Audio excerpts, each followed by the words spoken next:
മലയാള cinema നടിമാർ തങ്ങളുടെ അനുഭവങ്ങൾ തുറന്നു പറഞ്ഞത് റെക്കോർഡ് ചെയ്ത മെമ്മറി കാർഡ് കാണാതായി എന്ന പരാതിയിൽ അഭിനേതാക്കളുടെ സംഘടനയായ അമ്മയിൽ തെളിവെടുപ്പ് തുടരുകയാണ്.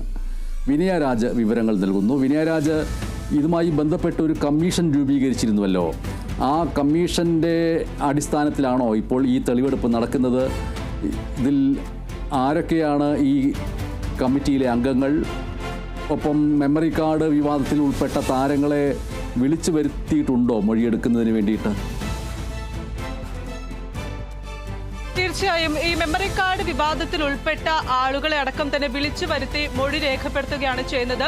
പുതിയ ഭരണസമിതി നിലവിൽ വന്നതിന് ശേഷമാണ് ഈ മെമ്മറി കാർഡ് വിവാദം അന്വേഷിക്കാൻ ഒരു 5 അംഗ സമിതിയെ നിയോഗിച്ചിട്ടുണ്ടായിരുന്നത്.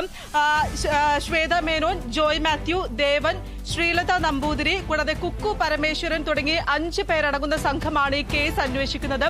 ഇതിന്റെ ഭാഗമായിട്ടാണ് ഇപ്പോൾ കഴിഞ്ഞ 2 ദിവസമായി തന്നെ താരസംഘടനയായ അമ്മയിൽ മെമ്മറി കാർഡ് വിവാദവുമായി ബന്ധപ്പെട്ട മൊഴിയെടുപ്പ് നടത്തിക്കൊണ്ടിരിക്കുകയാണ്. മുൻ പ്രസിഡന്റ് ആയിട്ടുള്ള മോഹൻലാൽ, ജനറൽ സെക്രട്ടറി ആയിട്ടുള്ള ഇടവേള ബാബു തുടങ്ങിയവരുടെ അടക്കം തന്നെ മൊഴി രേഖപ്പെടുത്തിയെന്നാണ് മനസ്സിലാക്കുന്നത്. പ്രധാനമായും ഈ പുതിയ ഭരണസമിതി നിലവിൽ വന്നപ്പോൾ ഈ മെമ്മറി കാർഡ് വിവാദം അന്വേഷിക്കുമെന്നും നേരത്തെ തന്നെ വ്യക്തമാക്കിയിട്ടുണ്ടായിരുന്നു. ആദ്യ യോഗം ചേർന്നപ്പോഴാണ് ഈ ഒരു 5 അംഗ സമിതി അടക്കം തന്നെ നിയോഗിച്ചിട്ടുണ്ടായിരുന്നത് ഈ കേസ് അന്വേഷിക്കുന്നതിന് വേണ്ടിയിട്ട്. പ്രധാനമായും ഈ വനിതാ അംഗങ്ങൾ ഈ സംഘടനയിൽ തങ്ങൾ അനുഭവിച്ച ദുരിതങ്ങൾ പറഞ്ഞ അത് റെക്കോർഡ് ചെയ്ത മെമ്മറി കാർഡ് ആയിരുന്നു ഈ കാണാതായിട്ടുണ്ടായിരുന്നത്.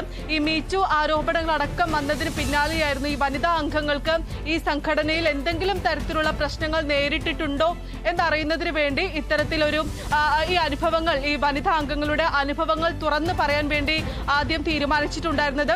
അത്തരത്തിൽ തുറന്നു പറഞ്ഞ അനുഭവങ്ങൾ റെക്കോർഡ് ചെയ്ത മെമ്മറി കാർഡാണ് പിന്നീട് കാണാതായിട്ടുണ്ടായിരുന്നത്. അത് വലിയ രീതിയിലുള്ള വിവാദങ്ങൾക്കടക്കം വഴിവെക്കുന്ന സാഹചര്യം അടക്കമുണ്ടായിരുന്നു. പിന്നാലെയാണ് ഇപ്പോൾ പുതിയ ഭരണസമിതി വന്നപ്പോൾ ഈ കേസ് അന്വേഷിക്കുന്നതിന് വേണ്ടി ഇപ്പോൾ ഈ മൊഴിയെടുപ്പും മറ്റും നടത്തിക്കൊണ്ടിരിക്കുന്നത്.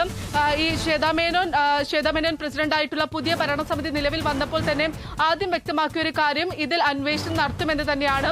അതിന്റെ അടിസ്ഥാനത്തിൽ ഈ 5 അംഗ സമിതിയെ നിയോഗിക്കുകയും 60 ദിവസത്തിനകം തന്നെ ഈ അന്വേഷിച്ചതിന് ശേഷം റിപ്പോർട്ട് സമർപ്പിക്കാൻ നിർദ്ദേശം നൽകിയിട്ടുണ്ടായിരുന്നു. അതിന്റെ അടിസ്ഥാനത്തിലാണ് ഇപ്പോൾ കഴിഞ്ഞ 2 ദിവസമായി ഈ മൊഴിയെടുപ്പ് അടക്കം തന്നെ നടത്തി വരുന്നത്. ശരി.